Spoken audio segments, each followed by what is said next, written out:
Greater Hyderabad పరిధిలో స్థిరాస్తి రంగం ఊపందుకుంది. కొత్త విధానాలు, ఎఫ్డీఐ పెట్టుబడులను ఆకర్షించడం, కార్యాలయ స్థలాల ఆక్యుపెన్సీ, గృహాల అమ్మకాల్లో పెరుగుదలతో పురోగతి కనబరుస్తోంది.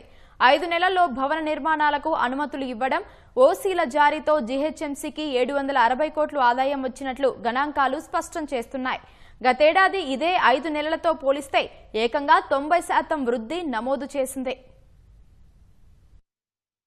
రాష్ట్రంలో స్థిరాస్తి వ్యాపారం క్రమంగా పుంజుకుంటోంది. జీహెచ్ఎంసీ ప్రాంతంలో మరింత వృద్ధిని కనపరుస్తోంది. కొత్త విధానాలు, విదేశీ ప్రత్యక్ష పెట్టుబడులను ఆకర్షించడం, కార్యాలయ స్థలంలో ఆక్యుపెన్సీ, నివాస అమ్మకాల్లో పెరుగుదల, రియల్ ఎస్టేట్ రంగం వృద్ధిని మరింత పెంచాయి. హైటెక్ సిటీ ప్రాజెక్టు కింద ప్రభుత్వం ప్రతిపాదించిన మౌలిక సదుపాయాల అభివృద్ధి పనులు, బహుళస్థాయి ఫ్లైఓవర్లు, గ్రేడ్ సెపరేటర్ల నిర్మాణం, అండర్ పాస్లు, జంక్షన్ల అభివృద్ధి, రహదారుల విస్తరణ తదితర వాటి కారణంగా స్థిరాస్తి వ్యాపారానికి సానుకూలత ఏర్పడినట్లు అధికారులు చెబుతున్నారు. జీహెచ్ఎంసీ పట్టణ ప్రణాళిక విభాగం ఆదాయ వనరులను పెంచడంలో ప్రధాన పాత్ర పోషిస్తోంది.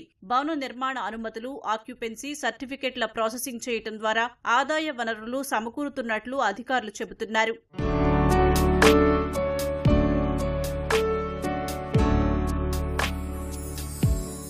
దరఖాస్తులను బిల్ నౌ అప్లికేషన్ సిస్టమ్ ద్వారా ఆన్లైన్లో ప్రాసెస్ చేయటం, భవన అనుమతులు, తక్షణ రిజిస్ట్రేషన్, తక్షణ ఆమోదం, సింగిల్